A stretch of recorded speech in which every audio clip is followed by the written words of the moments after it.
Las enseñanzas del Buda. Por C.W. Leadbeater. El budismo.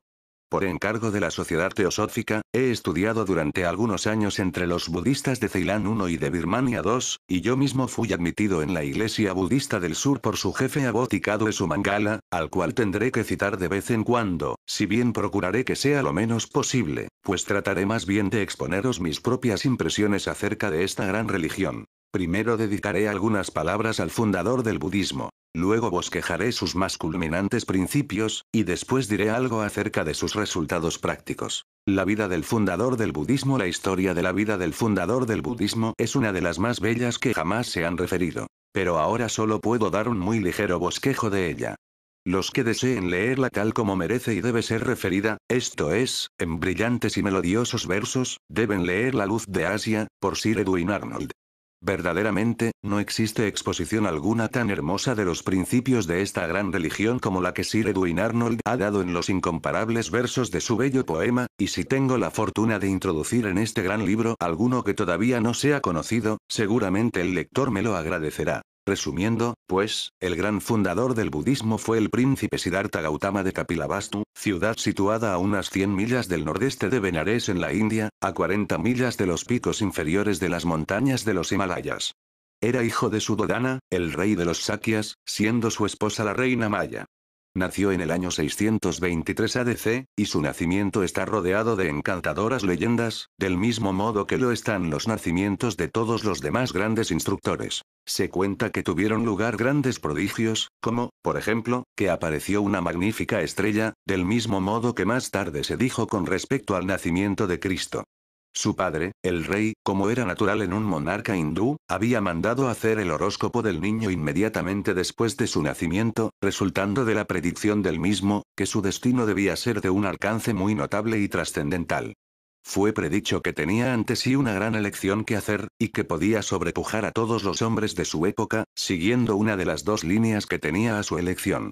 O podía convertirse en un rey de un poder temporal mucho más extenso que el de su padre, un señor de señores o emperador de toda la península india, tal como solo de vez en cuando ha sucedido en la historia, o podía abandonar por completo todos los privilegios anexos a su real estirpe y convertirse en un asceta errante consagrado a perpetua pobreza y castidad. Pero, que si elegía este último destino, sería además el más grande instructor religioso que el mundo había conocido jamás, y que los millares de hombres que le seguirían en su camino, serían mucho más numerosos que los súbditos de cualquier reino de la tierra. No debe causarnos sorpresa alguna que el rey Suddhodana se impusiese algo ante la idea de que su hijo primogénito pudiera llevar esta vida de mendigo, y que desease que su real descendencia se perpetuara y engrandeciera. Así, pues, se esforzó desde un principio en dirigir la elección del príncipe hacia las líneas temporales con predilección a las espirituales. Y puesto que conocía que la aceptación de la vida espiritual sería muy probablemente determinada por la vista de las penas y sufrimientos humanos, así como por el deseo de remediarlos, decidió, así lo cuenta la historia, apartar de la vista del príncipe todo lo que pudiese sugerir estos tristes pensamientos. Se dice que decidió que el príncipe no debía conocer nada de cuanto se refiere a la decrepitud y a la muerte, y que ordenó que se le colocara en medio de las diversiones y placeres temporales, así como que se le enseñase a dedicarse a fomentar la gloria y el poder de la real casa. El príncipe habitaba un soberbio palacio rodeado por millas de magníficos jardines en el cual estaba realmente prisionero, aun cuando lo ignoraba. Estaba rodeado de cuanto podía contribuir a sus placeres bajo todos los aspectos. Solo se permitía que se le acercase lo joven y lo bello. Cuantos estaban enfermos o sufrían de algún modo eran cuidadosamente apartados de su vista. Así pasó, al parecer, sus primeros años, confinado en este extraño, y, sin embargo, delicioso mundo. El muchacho creció hasta que llegó a la edad viril, y entonces fue desposado por Yasodhara, la hija del rey Suprabuddha. Se creyó, al parecer, que este nuevo estado absorbería por completo la atención y la vida del príncipe, y, sin embargo, está escrito que durante todo este tiempo surgían a intervalos en su mente recuerdos de otras vidas, y un confuso presentimiento de un gran deber no cumplido turbaba su reposo.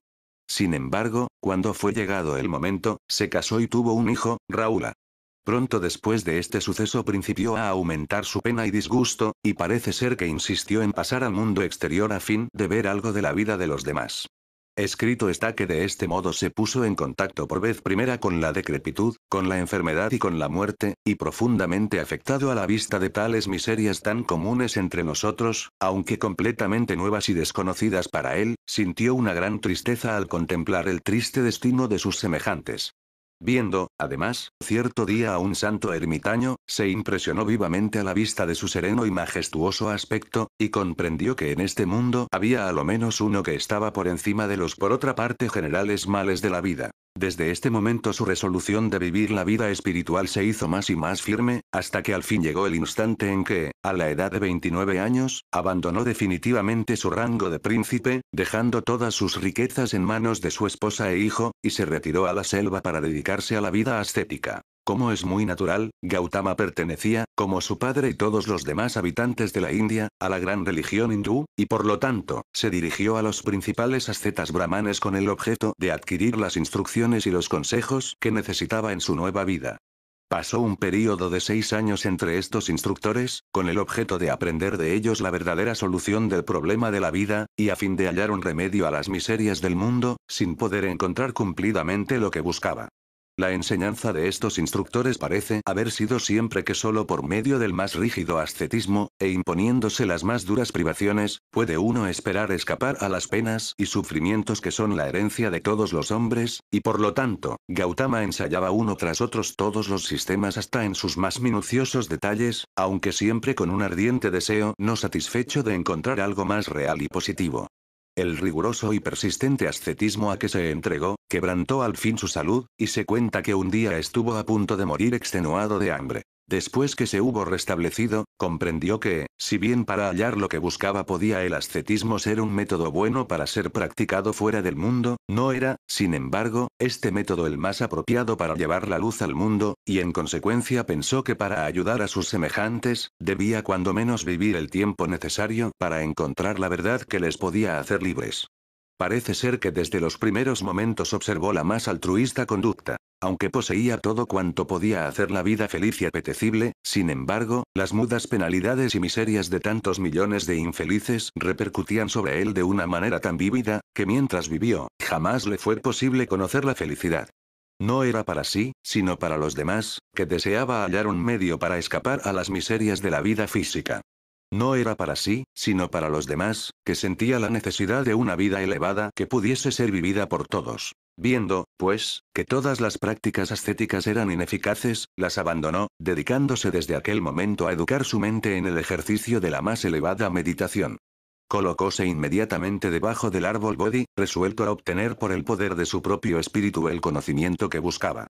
Sentado allí en profunda meditación, examina todas estas cosas, estudia profundamente en el corazón y causa de la vida, y se esfuerza en llevar su conciencia hasta un elevado nivel. Al fin, por medio de un poderoso esfuerzo, obtuvo lo que deseaba, y entonces vio desarrollarse ante sí el maravilloso esquema de la evolución, y el verdadero destino del hombre. Así se convirtió en Buda, el iluminado, disponiéndose entonces a compartir con sus semejantes el maravilloso conocimiento que había obtenido. Salió a predicar sus nuevas doctrinas, principiando con un sermón que todavía se conserva en los libros sagrados de sus discípulos. En la lengua de sus discípulos, el Pali, que para ellos es todavía la lengua sagrada, como lo es el latín para la Iglesia Católica, este primer sermón es conocido con el nombre de Dhammacakkappavattana Sutta, el cual ha sido traducido como significando poner en movimiento las ruedas del carro real del reino de la justicia. En algunos libros de nuestros modernos orientalistas podéis hallar una traducción literal del mismo. Pero si deseáis comprender el verdadero espíritu de lo que Buda dijo, entonces haréis bien en dirigiros al libro octavo del maravilloso poema de Sir Edwin Arnold. Si este poeta nos da el significado literal de cada palabra, tan exactamente como los demás eruditos orientales, es cosa que no puedo precisarlo. Pero sí puedo decir, que da como ningún otro ha dado hasta ahora en inglés, el espíritu que compenetra esta gran doctrina oriental.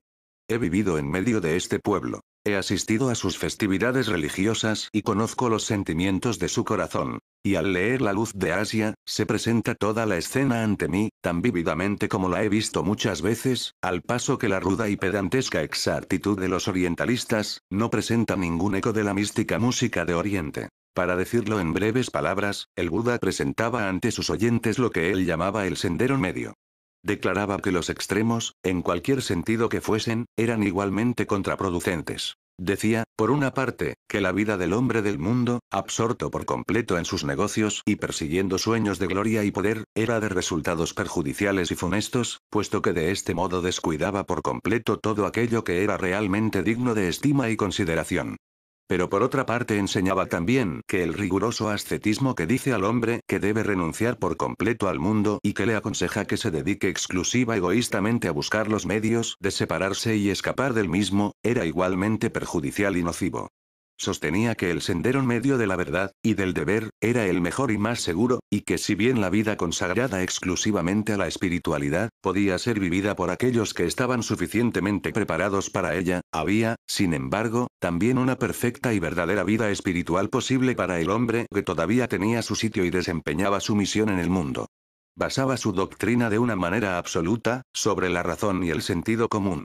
No pedía a nadie que creyese ciegamente, sino que, por el contrario, decía a todos que abriesen los ojos y mirasen en torno de sí. Declaraba que, a pesar de todas las miserias y sufrimientos del mundo, el gran esquema del cual el hombre forma parte, es un esquema de justicia eterna, y que la ley bajo la cual vivimos es una ley misericordiosa que solo necesita que la comprendamos y que adaptemos nuestra conducta a la misma. Declaraba que el hombre mismo es la causa de sus sufrimientos, debido a que se deja dominar por el deseo, yendo constantemente tras aquello que es objeto de sus ansias, y que la felicidad y la satisfacción se pueden obtener más fácilmente limitando y restringiendo los deseos, que por medio del aumento de los honores y riquezas.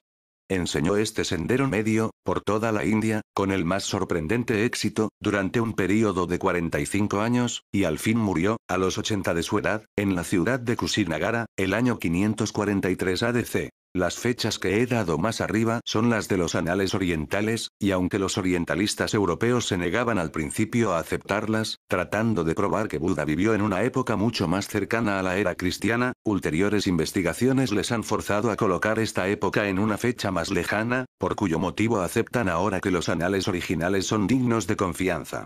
La historia y los edictos del gran emperador budista Asoka han prestado un gran servicio para aclarar esta cuestión de cronología. Y el Mahawanso de Ceilán nos da una cuidadosa y detallada relación que cuanto más se la investiga, tanto más verídica y digna de confianza demuestra ser. Actualmente, pues, las fechas relacionadas con la época en que vivió Buda son aceptadas sin oposición alguna. Por lo que se refiere a los detalles que acerca de la vida de Buda se nos dan, difícil es el decir hasta qué punto podemos confiar en su exactitud. Probablemente, la veneración y cariño de sus discípulos envuelve su memoria con una especie de velo o aureola legendaria, como ha sucedido con todos los demás grandes instructores religiosos. Sin embargo, nadie puede dudar de que poseamos una muy bella historia, que contiene la vida de un hombre muy santo, de una gran pureza de vida, y dotado de una maravillosa claridad de visión espiritual. Como dice Barthélemy St. Hilaire, su vida es absolutamente sin mancha. Su constante heroísmo iguala a su convicción. Él es el modelo perfecto de todas las virtudes que predica. Su abnegación, su caridad, su constante dulzura, jamás le abandonan ni por un solo instante. Él prepara en el silencio su doctrina durante 6 años de trabajo y meditación. Él la propaga con el solo poder de la palabra y la persuasión durante más de medio siglo, y cuando muere en brazos de sus discípulos, es con la certidumbre del sabio que ha practicado las más nobles virtudes durante toda su vida, y que está seguro de haber encontrado la verdad. Las enseñanzas de Buda. Examinemos ahora los grandes principios de su doctrina. En cierta ocasión se le preguntó a Buda si le era posible encerrar su doctrina en un solo sutta o versículo de 4 líneas, contestando él del modo siguiente. Savapapa Saakaranam. Kusala Sauta Sampada. Sachita Pariyodapanam. Etan Budana Sasanam. Lo cual puede ser traducido por: cesa de obrar mal. Aprende a obrar bien. Sé limpio de corazón. Esta es la religión de los Budas. Fácilmente se comprenderá que esta definición es muy clara y comprensible. Ante todo se invita al hombre a que no obre mal, en ninguno de los sentidos que encierra esta palabra. Pero en modo alguno debe contentarse con esto, pues debe dar a su actividad una nueva dirección, y aprender a obrar bien. Luego, después de haber de este modo regulado su conducta con respecto al mundo exterior, se le incita a que sea limpio de corazón, mandamiento de un alcance tan vasto que pocos preceptos existen en la vida espiritual que no estén contenidos en él. Todo el fundamento de las enseñanzas de Buda era siempre el sentido común y la justicia.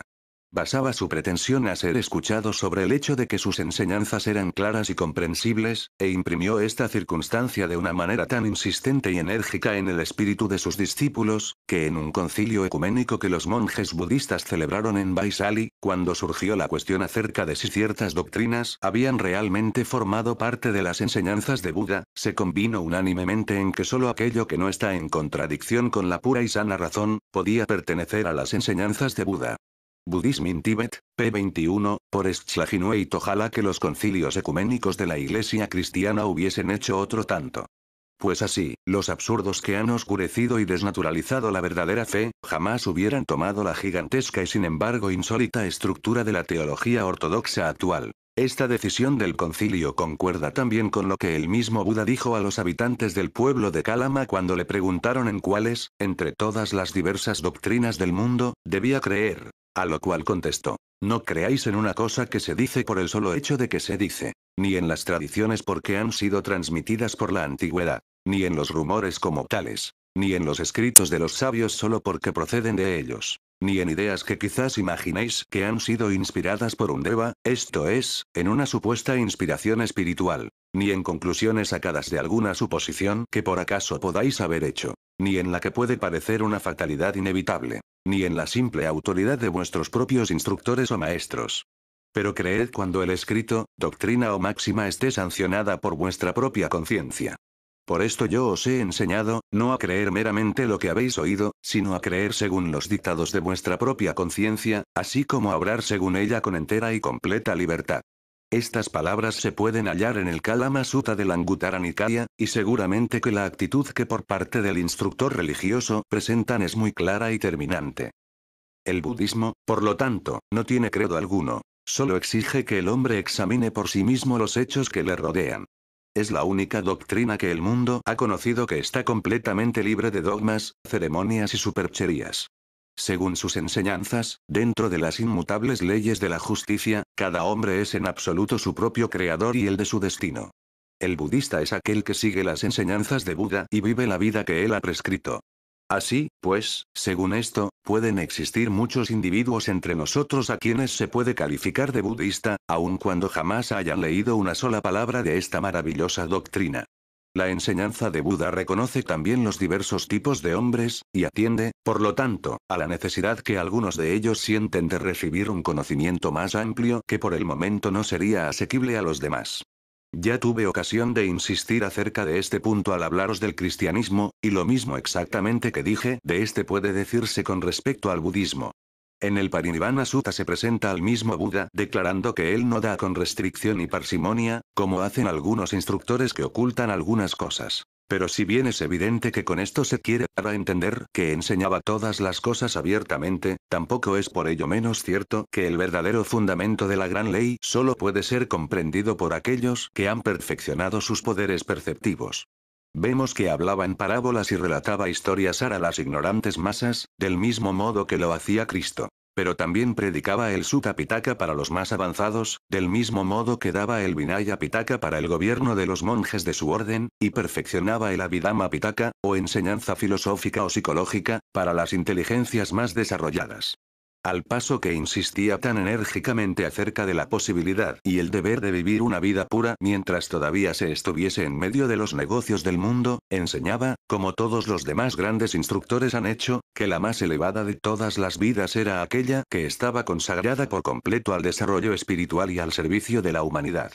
Con este objeto fundó la gran orden monástica llamada el Sangha, a la cual tendré que referirme más adelante. Las 4 nobles verdades. El método seguido por Buda, que consiste en enumerar ordenadamente cada asunto de por sí, colocándolo bajo diversos epígrafes, con el objeto de ayudar a la memoria, es un rasgo muy interesante de sus enseñanzas.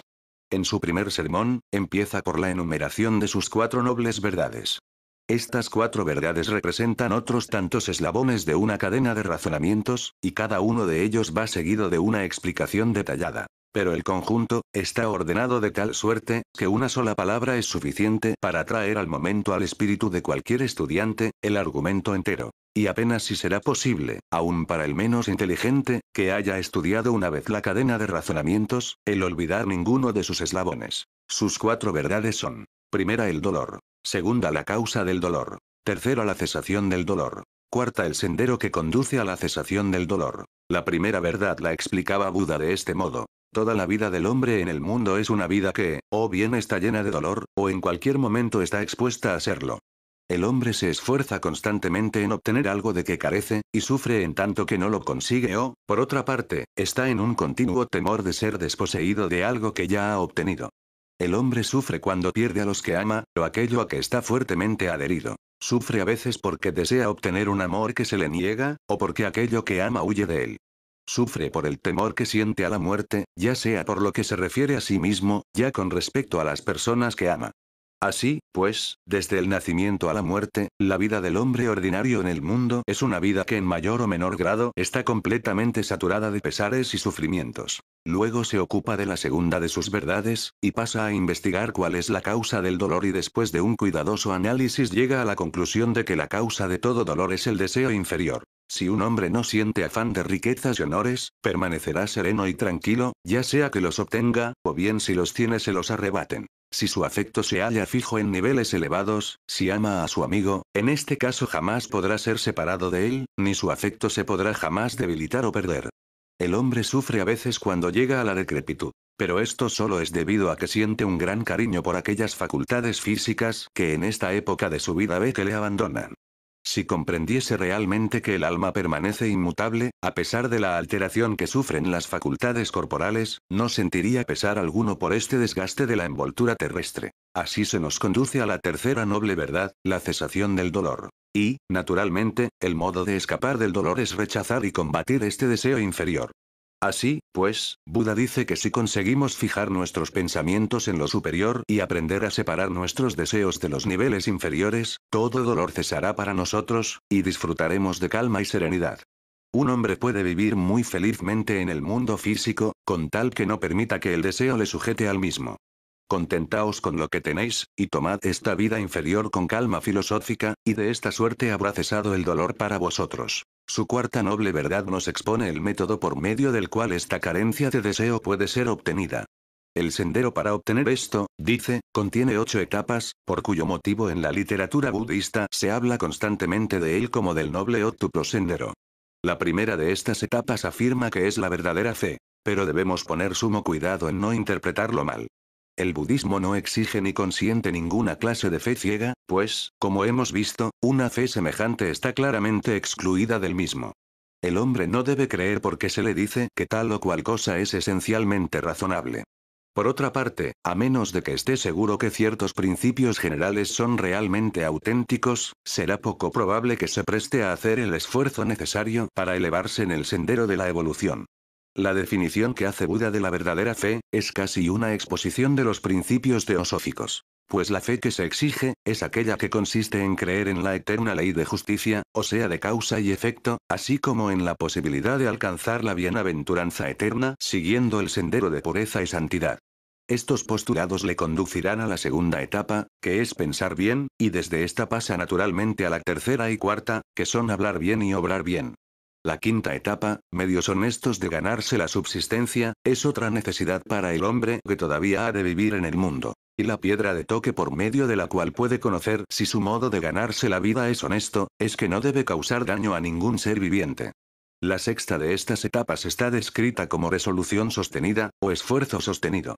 La palabra pali significa, además, fortaleza, y evidentemente la idea que encierra es que el hombre no debe concretarse simplemente a ser pasivamente bueno, sino que debe ejercitarse en ser útil a sus semejantes. La séptima etapa está traducida como memoria perfecta, y abarca la memoria y la disciplina personal. Esto es, aquella memoria que recuerda al hombre todo cuanto ha hecho que está en pugna con la ley y la justicia.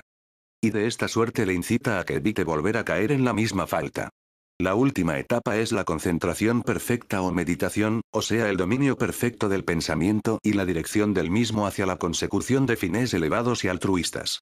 Todas estas 8 etapas las considera Buda como necesarias para que el hombre, mientras vive en el mundo, pueda desprenderse por completo de su influencia y vivir sabia y felizmente. Para el hombre que vive la vida ordinaria se da también el Panchasila, o 5 mandamientos, de los cuales pronto me ocuparé. La orden del manto amarillo. El Buda tiene además otras reglas para su sangha, la orden del manto amarillo, los sostenedores del mundo, como frecuentemente se les llama. Este sangha no es distinto, bajo muchos aspectos, de las órdenes monásticas cristianas.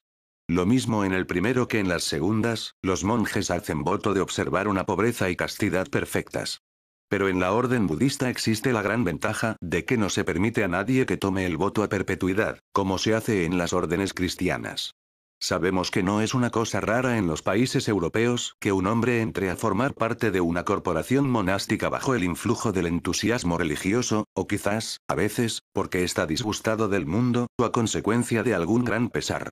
Más tarde, cuando los primeros impulsos del entusiasmo religioso han pasado, descubre a veces que en realidad no siente ninguna vocación por la vida religiosa, de lo cual se derivan a menudo resultados funestos, puesto que ve que sus votos son irrevocables, y que ahora ningún cambio es posible para él. En el sistema budista este caso está sabiamente previsto. Cualquiera que con su método de vida haya demostrado ser apto para ser admitido, puede prepararse por medio de lo que se llama ordenación o admisión a la fraternidad de los monjes. Si después de unos pocos meses o años, ve que no le es posible sujetarse por más tiempo a las excesivamente estrictas reglas de la vida monástica, entonces puede sin desdoro alguno abandonar el manto y volver de nuevo a la vida ordinaria del mundo.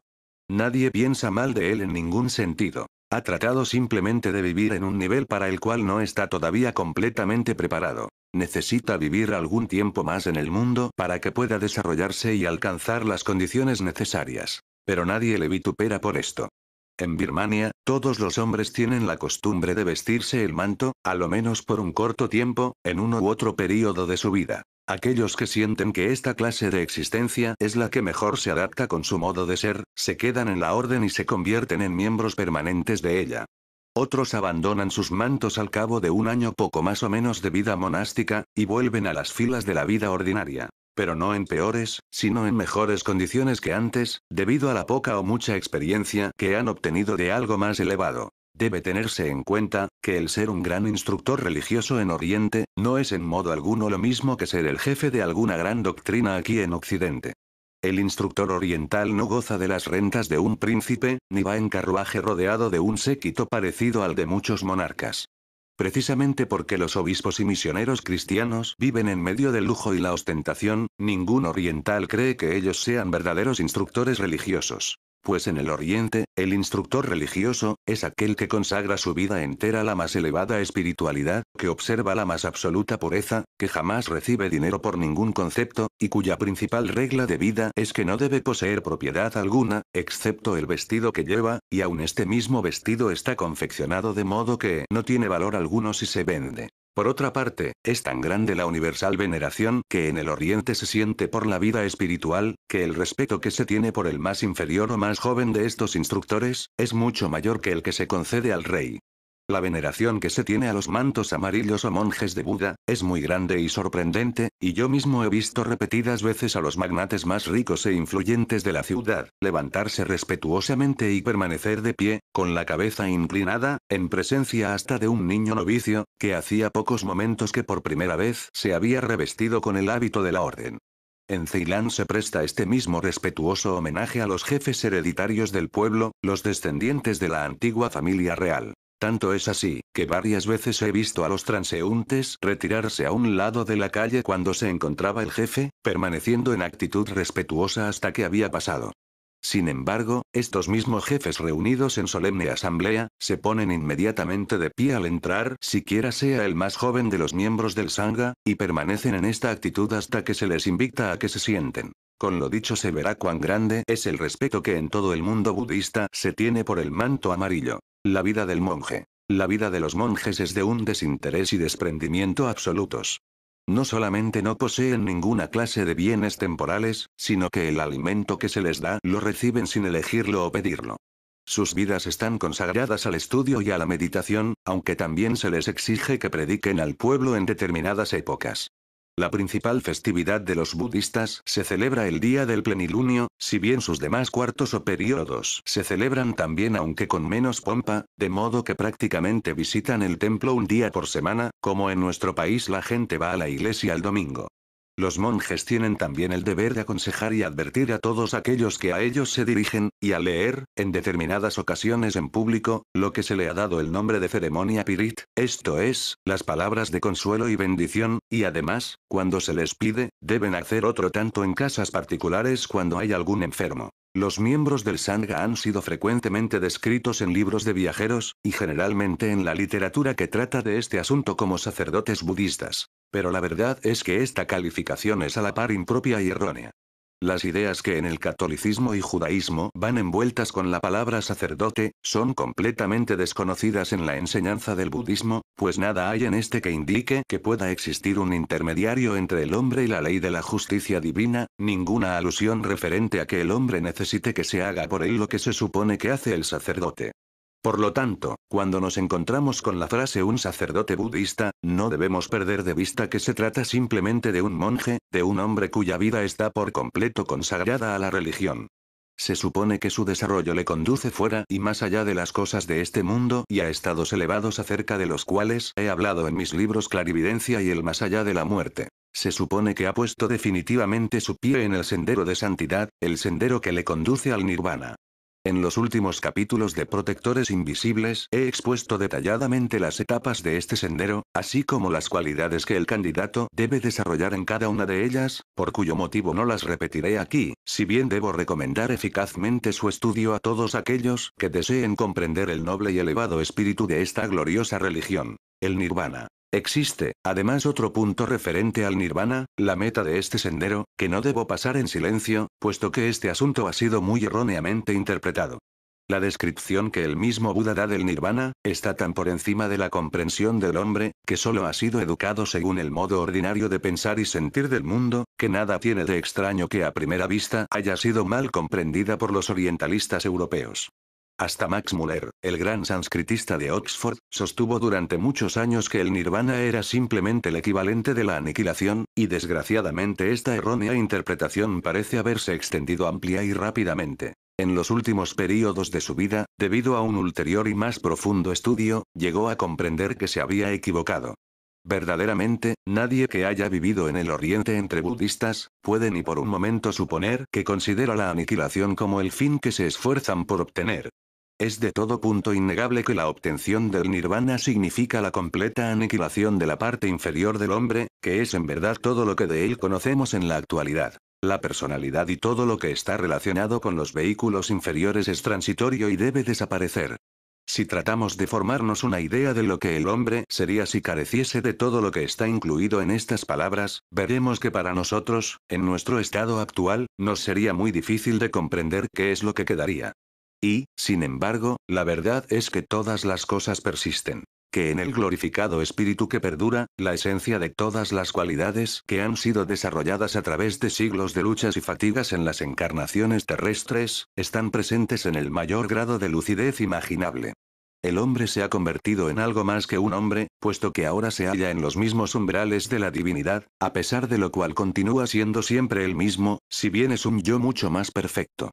Muchas han sido las definiciones que del nirvana se han dado, y, naturalmente, es muy posible que ninguna de ellas sea satisfactoria. Quizás la mejor de todas es la de la paz en la omnisciencia. Hace muchos años, cuando yo estaba preparando un sencillo catecismo preliminar de su religión para niños budistas, el mismo jefe Abodzu Mangala me dio como la mejor definición del nirvana que podía darles, la de ser una condición de paz y felicidad que estaba tan por encima de nuestro actual estado, que hacía completamente imposible para nosotros el poder comprenderla. Seguramente que esta definición está muy lejos de la idea de la aniquilación. Verdad es que todo aquello a lo que nosotros ahora llamamos el hombre ha desaparecido. Pero esto no quiere decir que la individualidad sea aniquilada, sino que se ha fundido en la divinidad. Los resultados prácticos. Ocupémonos ahora de nuestro tercer enunciado, y examinemos algo del lado práctico de esta gran religión tal como actualmente se la puede ver. Por lo que yo mismo he visto, debo confesar que obra en un sentido verdaderamente moralizador. Naturalmente, en todas partes existen hombres buenos y malos, y, por lo tanto, en Birmania y Ceilán, hay muchos budistas nominales, como hay cristianos nominales en Inglaterra. Sin embargo, las estadísticas demuestran de modo indubitable que la proporción de crímenes cometidos por el populacho es mucho menor entre los budistas de Ceilán que en ninguna de las naciones de Europa y América. Una de las mayores razones que vienen en apoyo de esta verdad innegable, está en el hecho de que muchos de los crímenes que se cometen tienen por origen la embriaguez, y esta está absolutamente prohibida por la religión budista. Este hecho constituye por sí solo una honrosa distinción para la vida de una nación. Desgraciadamente los europeos han introducido licores que producen la embriaguez entre los pueblos budistas, del mismo modo que lo han hecho en todas partes, pues esto es una característica de su llamada civilización. Así pues, aun entre los budistas se puede hallar de vez en cuando algún que otro individuo que viola los preceptos de su religión y bebe del licor prohibido. Pero pronto se da cuenta del menosprecio que esto le acarrea, pues la opinión pública lo mira unánimemente como a un malhechor, del mismo modo que nosotros en los países occidentales aplicamos este término a un ladrón o al que comete actos de violencia. Supongo que al lector occidental le será difícil comprender de momento todas las consecuencias que de la ausencia de esta fatal costumbre se derivan en la vida de un pueblo. Desearía que me fuese posible describir hasta qué punto esta antigua religión oriental compenetra la existencia diaria de aquellos que la profesan, a fin de que pudieseis tener ante vuestra vista un cuadro perfecto de esta admirable vida oriental y para que pudieseis sentir la fascinación de la atmósfera de Oriente, que es tan completamente distinta a todo cuanto se puede sentir en todos los demás países. El modo de apreciar la religión en el Oriente es tan por completo opuesto al nuestro, que al hombre que no conoce la religión oriental ni ha vivido en medio de ella, difícilmente será posible comprenderle. Aquí en Occidente existen diversas sectas, y no es raro ver que algunos individuos defienden con saña y fanatismo los dogmas de su secta particular, al paso que combaten los dogmas de todas las demás, a pesar de lo cual, en la mayor parte de los casos, esta profesión de fe religiosa se la reserva exclusivamente para los domingos, y no tiene prácticamente influencia alguna sobre la vida diaria del hombre durante el resto de la semana. En el Oriente sucede todo lo contrario, pues el modo de pensar del hombre acerca de este punto, es totalmente distinto. Allí cada cual tiene sus convicciones religiosas, y todos observan la más perfecta tolerancia para con las convicciones de los demás. El musulmán es, en realidad, casi tan fanático como el cristiano, al paso que el brahmanista y el budista están siempre prontos para admitir que aquellos que no tienen sus creencias, pueden sin embargo hallarse en el camino que conduce a la luz, y dicen constantemente que si aún el más ignorante incrédulo cumple con su deber según sus luces durante esta vida, en la próxima encarnación tendrá con toda seguridad mayores oportunidades para aprender algo más de la verdad que lo que sabe al presente, y que de esta suerte alcanzará finalmente su meta tan seguramente como ellos. Hasta el intolerante musulmán es muy distinto del cristiano ordinario, pues a lo menos su religión es para él una cosa excesivamente vívida y real, y, tal como ella es, compenetra su vida entera, y es para él la cosa más grande y querida de la misma. Todos aquellos que han viajado por el Oriente habrán notado que en el momento en que la voz desde el minarete de la mezquita anuncia la hora de la oración, todo musulmán, al oírla, sea cual fuere la cosa en que esté ocupado, y por numerosas que sean las personas que le rodean, se detiene al momento, saca su tapiz, lo extiende ante sí y se postra de rodillas murmurando sus oraciones. ¿Cuántos de nuestros cristianos ordinarios encontraríamos que cuando se hallan engolfados en medio de sus tráficos y negocios los abandonaran voluntariamente 3 veces al día, y que confesasen sus creencias a la faz del mundo por medio de actos de adoración ejecutados en las calles públicas? Lo mismo se puede decir del budista. A pesar de que no observa este culto público, su religión compenetra su vida entera, como sucede en la Iglesia Católica Romana con algunos pocos de sus fieles más sinceramente religiosos. En estos países, la mayor parte de nosotros parece que tenemos nuestra religión y nuestros asuntos relacionados con la vida diaria en 2 compartimentos impermeables, de modo que no pueden tener ninguna relación entre sí. Para el budista este modo de obrar es incomprensible y poco sincero, pues para él la religión lo es todo, y aunque a veces en la vida diaria puede apartarse de sus preceptos, reconoce más tarde con dolor que ha obrado mal, pues jamás intenta justificarse alegando el interés del negocio, como la gente hace tan frecuentemente entre nosotros. El budismo en Birmania. La mejor y más perfecta exposición que he leído del efecto práctico producido por la religión sobre sus fieles se halla contenida en El alma de un pueblo, por H. Fielding. Es en verdad consolador hallar un escritor que tan justa y exactamente conozca y aprecie un credo que no es el suyo, que tan a la perfección haya comprendido el espíritu del budismo tal como vive en el corazón del pueblo. Este escritor nos dice que bajo su benéfico influjo los birmanos son una comunidad de iguales en un sentido que probablemente jamás ha sido conocido en ninguna otra parte. Nos hace una exacta pintura del celo y solicitud desplegado por los monjes, y describe que en el período de la guerra birmana, mientras el país estaba en lucha, ellos desempeñaban su misión con la misma calma y serenidad de siempre, predicando la paz, no la guerra. El amor, no el odio. El perdón, no la venganza. La diferencia que existe entre el budismo y nuestra moderna teología occidental fue puesta gráficamente de relieve por un oficial de caballería inglés, quien decía que el budismo jamás convendría a un hombre de su profesión. Lo que el soldado necesita, decía, es un Dios personal que se preste siempre a darle la razón, que participe siempre de sus opiniones, y que le proteja contra todos sus enemigos. Pero una ley que enseña constantemente que el bien es siempre bien, y que el mal es siempre mal, que nada puede cambiar el uno en el otro, y que nada puede hacer el homicidio legal ni la violencia honrada, este no es un credo propio ni conveniente para un soldado. Evidentemente el señor Fielding siente con gran vividez el encanto de una religión que es compatible con el sentido común, y que reconoce la unidad de la naturaleza y de la vida divina que yace oculta en ella. En otro pasaje de su ameno libro establece la diferencia que existe entre la desconsoladora petrificación de las modernas teologías, y la ficción y viviente belleza del verdadero conocimiento. Hasta aquí el conocimiento solo nos ha traído la muerte. Más adelante nos traerá una nueva vida. Pero por el momento todo es confusión y oscuridad.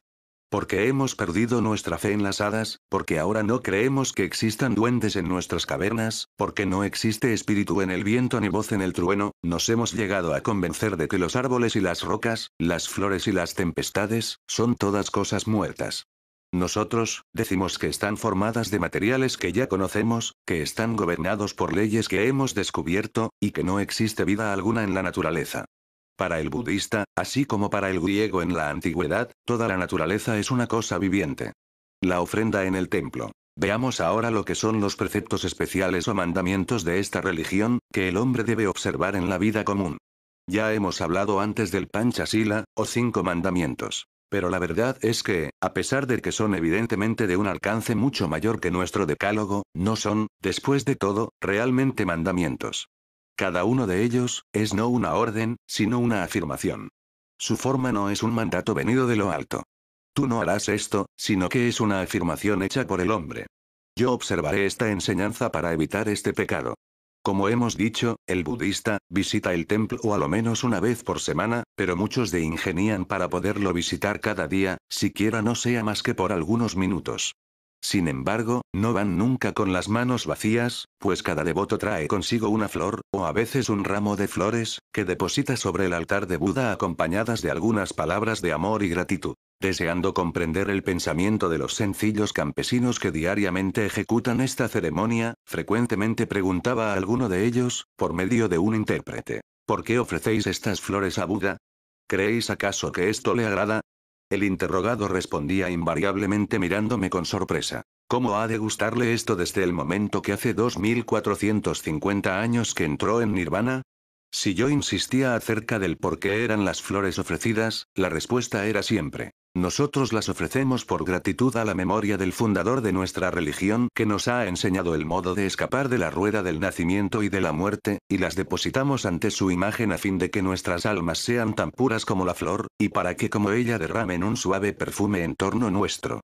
Hasta la misma palabra altar es quizás engañosa, pues el budista no tiene idea alguna de lo que nosotros queremos dar a entender cuando hablamos de la ofrenda, del sacrificio o del culto. Para él, el señor Buda no es en ningún sentido un dios, sino un hombre exactamente igual a nosotros mismos, aunque infinitamente más avanzado, el cual en manera alguna debe ser adorado, sino solo profundamente reverenciado y amado. Esta gran religión, puede, cuando menos, vanagloriarse de que jamás, durante su historia, han sido sus altares manchados con sangre. Jamás ha descendido el budismo, ni una vez siquiera, al nivel de perseguir, a través de los siglos que han pasado, a aquellos que no participaban de sus doctrinas. Es en absoluto la única gran religión del mundo que puede ostentar la honrosa distinción de que jamás ha perseguido a nadie. Durante 2450 años, ha hecho su curso sin derramar una sola gota de sangre en su marcha progresiva, sin haber hecho exhalar un solo gemido durante su dilatada existencia. Jamás ha engañado al pueblo, jamás ha practicado fraudes piadosos, jamás ha puesto obstáculos a la literatura, jamás ha apelado al prejuicio, jamás ha empleado la espada.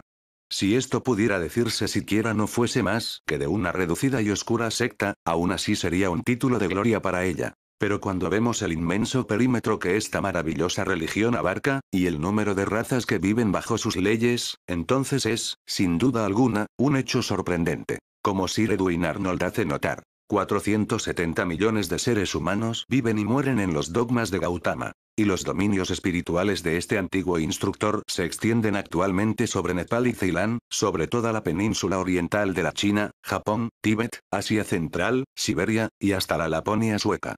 La misma India puede igualmente ser incluida en este magnífico imperio de la fe, pues, aunque el budismo ha desaparecido en su mayor parte del suelo que lo vio nacer, el sello de las sublimes enseñanzas de Gautama está estampado de un modo indeleble sobre el moderno brahmanismo, y las más caracterizadas costumbres y creencias de los hindúes, son evidentemente debidas a la benéfica influencia de los preceptos budistas.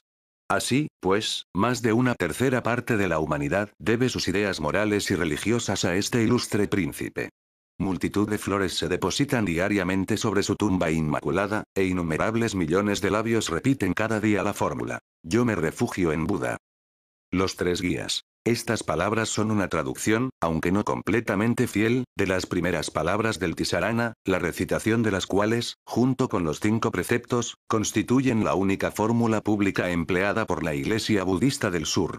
La palabra Saranam, que tan frecuentemente ha sido traducida por refugio, parece que significa más propiamente un guía. De modo que la triple fórmula que todo budista repite cuando visita el templo, se podría realmente traducir así: yo tomo al Señor Buda como a mi guía. Yo tomo a su ley como a mi guía. Yo tomo a su orden como a mi guía. La palabra Dharma, que ordinariamente se traduce por ley, tiene, en realidad, un significado mucho más amplio que el que entraña este término. No es en manera alguna una ley o serie de mandamientos ordenados por Buda, sino simplemente la exposición de las leyes universales bajo las cuales el universo existe, y por lo tanto, de los deberes del hombre como parte que es de este gran esquema. En este sentido empleaba el budista las expresiones citadas más arriba.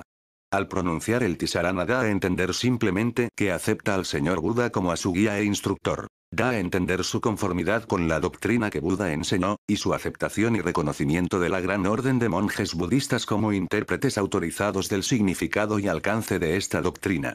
Esto, en modo alguno implica la aceptación de la interpretación de un determinado monje, sino solo la de la orden en el más católico sentido. Pues la interpretación a que da crédito es aquella que en todos los tiempos y lugares ha sido constantemente sostenida y afirmada por la fraternidad como un todo los 5 preceptos. Después de esta profesión de fe sigue la recitación de los 5 preceptos de que ya hemos hecho mención, a los cuales, para abreviar, se les da en Ceilán el nombre de Pansil. Estos preceptos son los siguientes. 1. Yo observo el precepto de abstenerme de destruir la vida. 2. Yo observo el precepto de abstenerme de tomar aquello que no es mío. 3. Yo observo el precepto de abstenerme de tener relaciones ilícitas. 4. Yo observo el precepto de abstenerme de mentir. 5. Yo observo el precepto de abstenerme de usar licores que embriagan o drogas que embrutecen. Ninguna persona inteligente dejará de comprender al momento que, como dice el coronel Ocott, aquel que observa estrictamente estos preceptos, debe necesariamente escapar de todas las causas productoras de las miserias humanas, pues si estudiamos la historia, veremos que todas ellas han tenido por origen una u otra de estas causas. La previsora sabiduría de Buda se halla más claramente patentizada en el primero, tercero y quinto de ellos, pues el destruir la vida, la sensualidad y el uso de licores que producen la embriaguez, son la causa a lo menos del 95% de los sufrimientos humanos. Es interesante observar que cada uno de estos preceptos va claramente más allá que su correspondiente mandamiento judío. En vez de decir simplemente no matarás, vemos que va envuelta la idea de que no se debe destruir vida alguna. En vez de decir no robarás, tenemos el precepto de un mucho mayor alcance que nos indica que no debemos tomar aquello que no nos pertenece, el cual envuelve evidentemente la aceptación de elogios y alabanzas que en justicia no se nos deben, así como muchas otras cosas que son completamente distintas de lo que comúnmente llamamos robo. Se puede observar, además, que el tercero de estos preceptos abarca mucho más que el séptimo de los mandamientos de Moisés, pues no solo prohíbe una clase especial de relaciones ilícitas, sino todas en general. En vez de prohibirse solo levantar falsos testimonios ante un tribunal, se nos prescribe que debemos evitar la mentira de una manera absoluta. Muchas veces he pensado que habría sido un gran bien para todas las naciones europeas que han abrazado las enseñanzas de Cristo, que el fabuloso Moisés hubiese incluido en su decálogo el quinto de los preceptos de Buda, esto es, la prohibición de usar licores que embriagan y drogas que embrutecen. Con cuánta mayor facilidad se resolverían todas nuestras más arduas cuestiones, si este mandamiento fuese observado en Inglaterra y América, como lo es en los países budistas. La simple recitación del Tisarana y del Panchasita que acabo de describir, es lo que más se aproxima del budismo del sur a lo que nosotros llamaríamos culto público. Los monjes predican, además, una vez por semana, siendo escuchados atenta y religiosamente por una inmensa multitud de fieles. Comúnmente, existe contiguo a cada uno de los templos, un gran local destinado a pláticas. Pero generalmente solo se usa cuando el tiempo está lluvioso. Mas cuando el día es espléndido, el sermón o plática es pronunciado al aire libre, en medio de la arboleda de palmeras que existe junto al templo. Estos sermones son generalmente muy extensos, y a veces se prolongan hasta la noche, en cuyo caso diferentes monjes se relevan entre sí, tomando la palabra por turno. Creo que apenas si os será posible, a vosotros que no vivís en estos climas templados, el poderos formar una idea de la apacible y casi sobrenatural belleza de semejante escena. La esplendorosa luz de la luna tropical, a cuyo brillo puede uno leer cómodamente los caracteres de un periódico, se derrama sobre la abigarrada multitud, mezclada con las sombras de las graciosas ondulaciones de las hojas de las palmeras, y sentado en el centro se ve al monje del manto amarillo dirigiendo con abundancia de datos su sencillo y llano discurso a los lugareños. Generalmente recita alguna historia o parábola de los libros sagrados, y luego pasa a explicarla. En Ceilán existe una antigua y curiosa costumbre de la que muchas veces he sido testigo, la cual consiste en que uno de los monjes predica en Pali, la lengua sagrada, después de lo cual pasa otro monje a explicar sentencia por sentencia lo que el primero ha dicho, en cingalés, que es la lengua vulgar. Esto es evidentemente una reliquia o recuerdo de hace más de 2000 años, cuando el budismo fue predicado en Ceilán por los misioneros de la India del Norte, cuya lengua madre era el Pali. El hecho que esta costumbre haya sido conservada, es un muy curioso ejemplo del espíritu de conservación del Oriente inmemorial. El cántico de las bendiciones. La Iglesia del Sur celebra otra ceremonia, que consiste en recitar los versículos del Parita, o bendición a la cual nos hemos ya referido anteriormente. Esta ceremonia, es de una naturaleza tan interesante, que bien merece que nos ocupemos de ella con algún detenimiento. Como su nombre indica, es sencillamente en esencia una recitación de bendiciones e invocaciones para defenderse de las malas influencias. Es el cántico de aquellos versículos de los libros sagrados de los budistas en los cuales el Buda declara qué clase de bendición sigue a ciertas acciones, y también de ciertos himnos de los mismos libros, invocando la benévola asistencia del dios Sol, así como de los Arhats y Budas. El principal de estos últimos es el magnífico himno del pavo real de las fábulas de Jataka. Los pirit, versículos, son cantados por los monjes budistas en diversas ocasiones, así de pesar como de regocijo. Podemos dividir, grosso modo, estas ocasiones en dos clases, públicas y privadas. El ejemplo más común de esta última clase tiene lugar en casos de enfermedad grave, o cuando se conjetura que la muerte está cercana, en cuyos momentos se llama frecuentemente a uno o dos monjes del templo más cercano para que canten estos versículos de bendición al lado de la cama del paciente, conservando mientras tanto fijo en su mente el más ardiente deseo de que el enfermo recobre su salud, o, si se considera que esto no es posible, para que su condición después de la muerte sea todo lo feliz posible. Los monjes no ruegan por el enfermo en el sentido que nosotros damos a esta palabra, pues esto no forma parte de su credo. Se concretan simplemente a cantar sus versículos, teniendo constantemente fija en su mente la idea de ayudar al paciente y de rechazar cualquier mala influencia. Por supuesto, a estos monjes no se les da remuneración alguna, pues sus reglas les prohíben aceptar dinero bajo ningún concepto. Sin embargo, se les puede ofrecer algún alimento si la ceremonia se ha verificado por la mañana. Pero después del mediodía ni aun esto pueden aceptar, pues pasada esa hora no toman alimento alguno. La ceremonia pública es un acto más importante y dura mucho más tiempo. Generalmente se verifica durante alguna festividad, como por ejemplo, en la solemnidad de la consagración de un templo. En tales ocasiones, solo las festividades y procesiones duran a veces por espacio de una semana y hasta 15 días, y durante todo este tiempo la recitación del Pirit es continua. Como sucede en algunas iglesias y conventos, existe una cofradía de adoración perpetua, cuyos miembros se relevan entre sí en velas regulares a fin de conservar noche y día un no interrumpido culto ante el altar, de modo que, desde el principio hasta el fin de esta festividad budista, el monótono canto de las recitaciones de los libros sagrados es incesante. Existe, adherido a la mayor parte de los templos, un Dharmasala o local destinado a conferencias y sermones, y en este sitio es en donde se canta el Pirit. Este local es tan completamente distinto de los similares que para este mismo objeto se emplean en Occidente, que quizás su descripción no será del todo inútil. Sus dimensiones varían según sean los medios de que disponga el constructor, pero su forma es invariablemente cuadrada. El elevado techo está sostenido simplemente por columnas, y no contiene paredes de ninguna clase, así como tampoco contiene asientos, pues el pueblo se acomoda sobre ruedos o esterillas que coloca sobre el pavimento. En el centro se levanta un gran tablado cuadrado con sus correspondientes columnas en cada uno de sus ángulos, con una pequeña baranda que lo circunda, y en torno de esta, y dentro de su perímetro, hay un pequeño asiento, a menudo apenas si llega a tener más de un pie, sobre el cual, de cara hacia adentro, se sientan los miembros del sangha u orden monástica, mientras uno de sus individuos se dirige al pueblo, y que, como se verá, está así, no reunido solo al frente del orador, como generalmente sucede en Occidente, sino rodeándolo por todos lados. Sobre el tablado, en el espacio cuadrado formado por los monjes, hay comúnmente una pequeña mesa que contiene algunas flores, o a veces una reliquia, si por acaso el templo posee alguna. En las localidades en donde no existe ningún edificio de esta clase, se construye uno provisionalmente para mientras dura la festividad, pero siempre exactamente bajo el mismo plan, y el extranjero queda sorprendido al ver la solidez de estas provisionales construcciones de bambú, hojas de palmera y papel de color, levantadas por las hábiles manos de los operarios del país. En estos locales, sean permanentes o provisionales, es, pues, en donde tiene lugar la constante y continua recitación del Pirit, y en donde se reúne por 3 veces al día toda la corporación de monjes disponible para cantar el más imponente Mahapirit, una interesante ceremonia mesmérica que merece especial atención.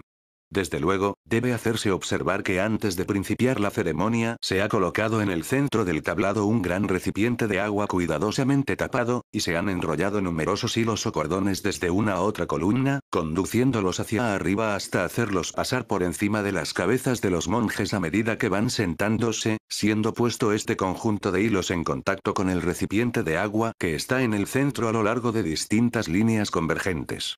En el momento que se va a proceder a la ceremonia del Mahapirit, cuando todos los monjes están sentados formando un cuadro como se ha descrito más arriba, se toma un rollo de cuerda, aproximadamente del grueso de las que se usan para poner la ropa a secar, que se coloca entre las rodillas de los monjes, los cuales la sostienen con sus manos mientras dura la ceremonia, estableciendo de este modo un lazo de unión entre sí, semejante al que se establece en el círculo que se forma en una sesión espiritista.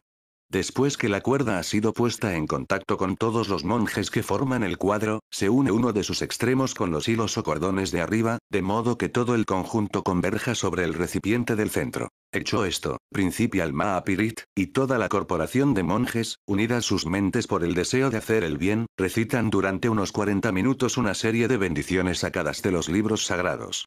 Como que esta ceremonia es ejecutada 3 veces diariamente durante 7 días, y la influencia es acumulada durante este intervalo por el canto incesante del Pirit ordinario, el estudiante de mesmerismo no hallará dificultad alguna en comprender que al cabo de este espacio de tiempo, la cuerda, los hilos que están unidos a ella y el recipiente con agua del centro del cuadro, estén todos completamente magnetizados. El último día tiene lugar el coronamiento de la fiesta. Esto es, la distribución del agua mesmerizada. Primero suben al tablado los hombres principales y los forasteros distinguidos, y entonces el jefe de los monjes pronuncia una fórmula de bendición y vierte por 3 veces algunas gotas del agua mencionada en las abiertas palmas de sus manos, mientras ellos se inclinan respetuosamente. Después de la bendición cada uno de ellos bebe un poco de esta agua, y luego aplica el resto a su frente. Esta ceremonia recuerda en su conjunto de una manera asaz sugestiva al espíritu occidental, una combinación de 2 bien conocidos ritos cristianos. El agua restante es después colocada en pequeños vasos y distribuida por los auxiliares o dependientes entre la multitud, recibiéndola todos del mismo modo. El hilo mesmerizado se corta en pedazos y se distribuye entre el pueblo, que lo lleva enrollado en los brazos o colgado del cuello como un talismán. No es raro que se aten hilos especiales al cuadro formado, los cuales penden de la parte exterior del tablado, a fin de que si hay alguien que padezca calenturas, reumatismo o otra dolencia cualquiera, pueda coger sus extremos durante el canto del Maapirit, resultando, al parecer, con frecuencia de ello, que el paciente siente alivio al recibir la batería mesmérica. Esta última parte de la ceremonia la practica cuando menos la Iglesia budista del sur, y creo que todos debemos convenir en que es muy beneficiosa e interesante. Las dos iglesias. La gran Iglesia budista del norte practica un número mucho mayor de ceremonias públicas. Pero como no poseo ninguna experiencia personal acerca de ellas, no quiero repetiros lo que por vosotros mismos podéis leer en cualquier libro que trate de este asunto. Recordaréis que al hablaros del cristianismo dejé sentado que en el decurso del tiempo cada religión se separó inevitablemente algo de las primitivas enseñanzas dadas por su fundador. Esto ha sucedido en el budismo en proporciones mucho menores que en cualquiera de las demás grandes religiones del mundo, a pesar de lo cual es indudable que en el transcurso del tiempo la doctrina ha sufrido sensibles variaciones.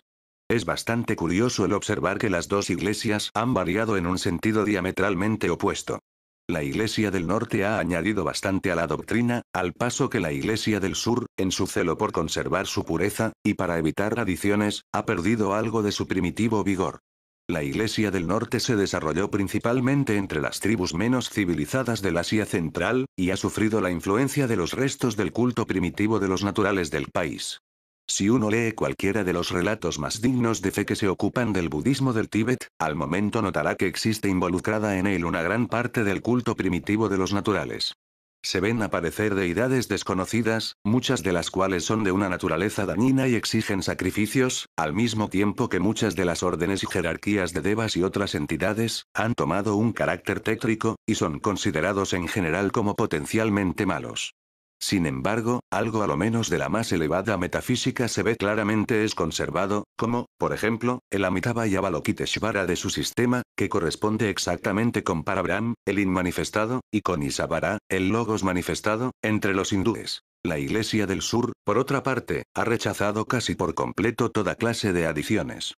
En Birmania, aunque en algunos de sus grandes templos se pueden ver centenares de imágenes, todas ellas son, sin embargo, imágenes de Buda en distintas actitudes. Verdad es que en Ceilán pueden verse a menudo imágenes de deidades hindúes, de Vishnu y de Subramaniar, debido esto probablemente a una concesión hecha a las creencias hinduistas de los últimos támiles, gobernadores de Ceilán. Pero así y todo, estas imágenes son siempre representadas como inferiores a Buda, y como obrando bajo sus órdenes.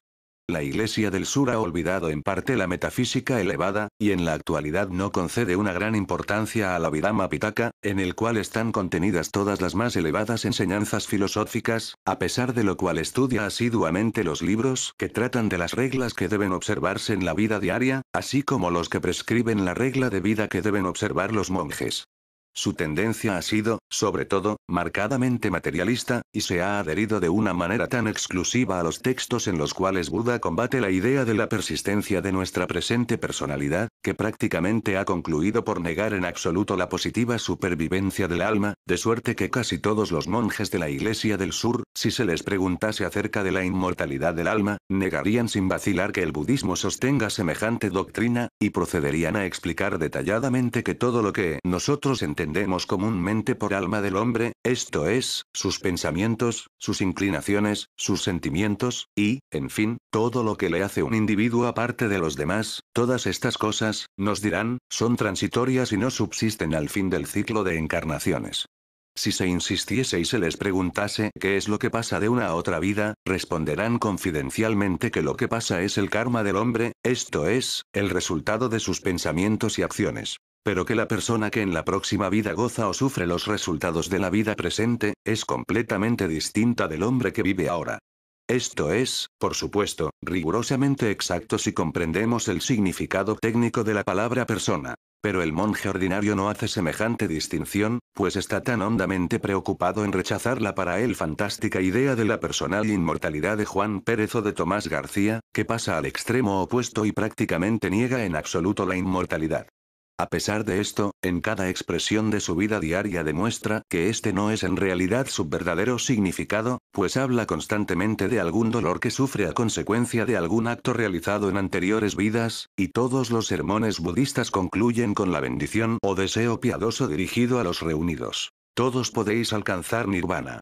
Efectivamente, todo el mundo está conforme en que el nirvana será obtenido. Pero esto solo después de muchas vidas de haberse esforzado el aspirante en alcanzar la perfección, pues esta es de todo punto indispensable para la supervivencia del ego individual, el ego permanente. La idea de que el Buda predicaba la no existencia del yo, se apoya principalmente en algunos libros de fecha posterior no canónicos, tales como las preguntas del rey Milinda. Esta idea se basa principalmente en algunas respuestas que el Buda da al ser interrogado acerca del yo y del no yo, las cuales están exactamente contenidas del mismo modo en los Upanishads. El Buda nos dice claramente que ni la forma, ni las sensaciones, ni las percepciones, ni las impresiones, ni la mente son el yo. Pero en modo alguno dice que el yo no existe, sino solo que el cuerpo y todas las demás posesiones que generalmente se confunden con el yo, no lo son en realidad. Dice que el yo es algo que se halla muy por encima de todas estas cosas, y afirma que cuando el yo se reconoce como distinto de todo lo que le rodea, y se despoja de toda afección, por la ausencia de esta afección se hace libre. Esta afirmación parece que decide de una manera concluyente la existencia de un yo permanente, puesto que si el yo no existe, ¿qué es, pues, lo que logra hacerse libre? Nuestras mentes occidentales, extrañas por completo a las concepciones de los hindúes, a quienes el Buda dirigía sus sermones, solo ven la aniquilación ante sí cuando oyen afirmar que hasta la razón no es el yo. Pocos son los que pueden comprender que la mente y la razón, y hasta mucho que está tras ellas, por sublimes que sean, no son más que meros vehículos compuestos de materia. El verdadero yo las trasciende todas, y en las enseñanzas directas de Buda podemos hallar abundantes datos que contradicen la teoría de que negaba este ego tutelar.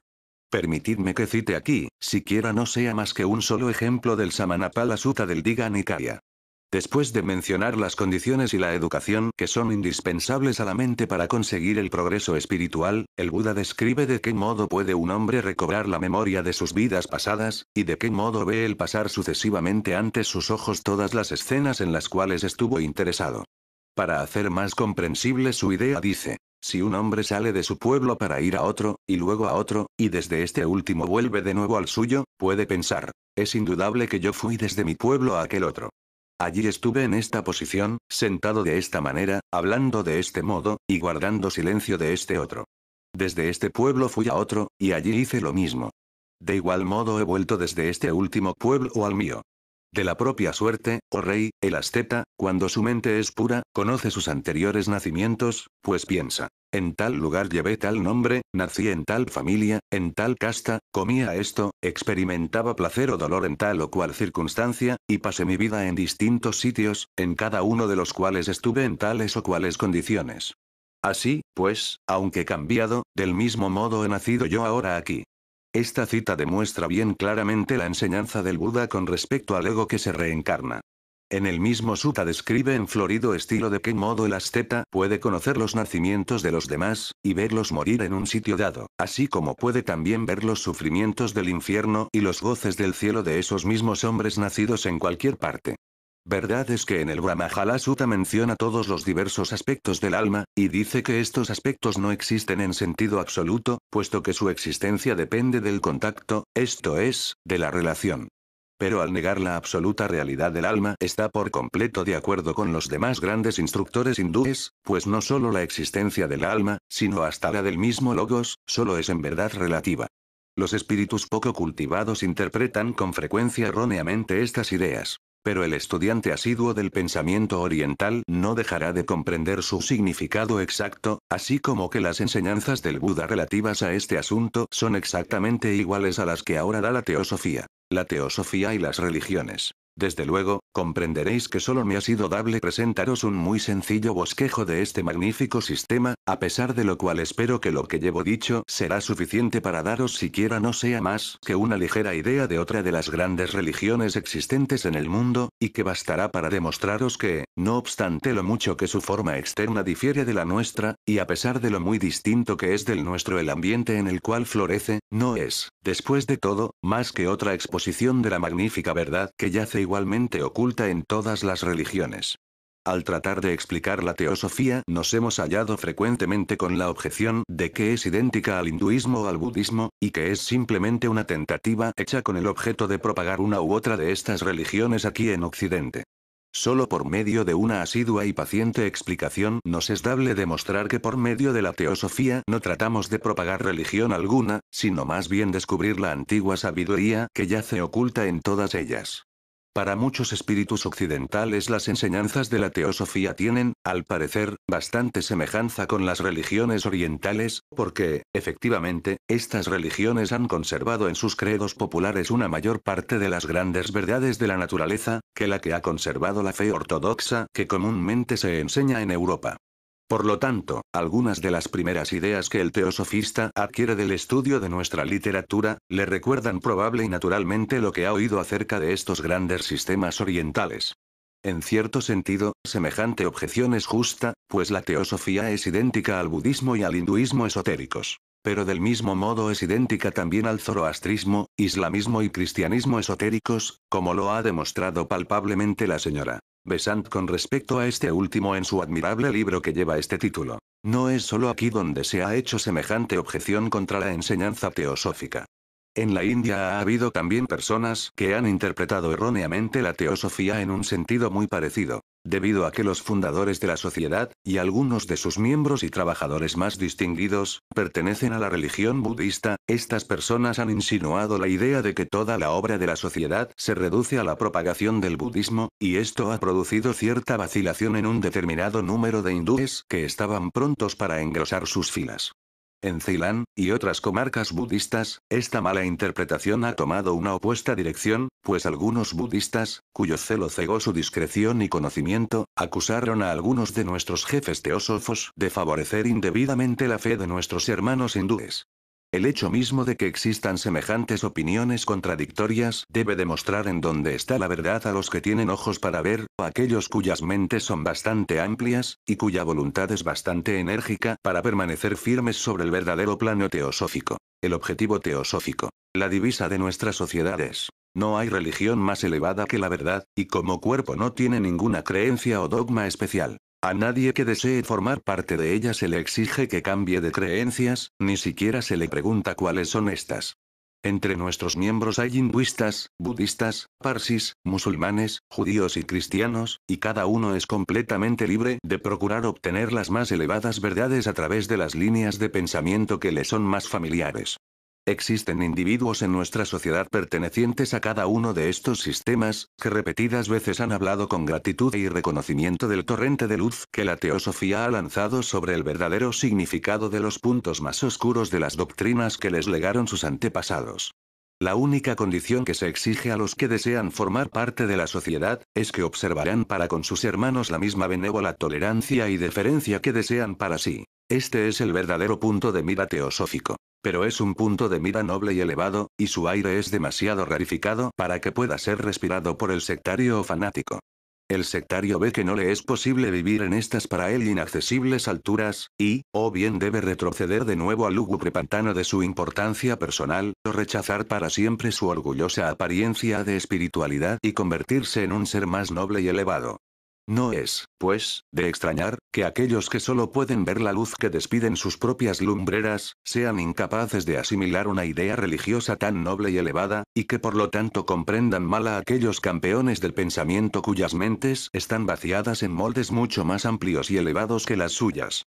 La verdad es una, pero sus aspectos son infinitos. En los niveles inferiores, el estudio de la verdad conduce, al parecer, a menudo, a los hombres en distintas direcciones, del mismo modo que dos viajeros que suben a una montaña por diferentes sitios. Por un lado el camino conduce hacia el norte, y por el otro hacia el sur, de suerte que cada viajero puede suponer con razón que el otro anda equivocado. Sin embargo, a medida que los exploradores suben y van alcanzando los puntos más elevados y los aires más puros, se aproximan más y más por muy inconscientes que sean de ello, hasta que llega el supremo momento en que se hallan el uno junto al otro sobre el pico más elevado, en cuyo instante, y por vez primera, se dan cuenta exacta de la diferencia que existe entre lo real y lo ilusorio. De todas las grandes religiones, es quizás el budismo la que más se aproxima a lo que he bosquejado como el verdadero punto de mira teosófico. Como Sir Edwin Arnold hace notar, Esta venerable religión contiene en sí la eternidad de una esperanza universal, la inmortalidad de un amor sin límites, un elemento indestructible de fe en el bien final, y la más rotunda afirmación que jamás se ha hecho de la libertad humana.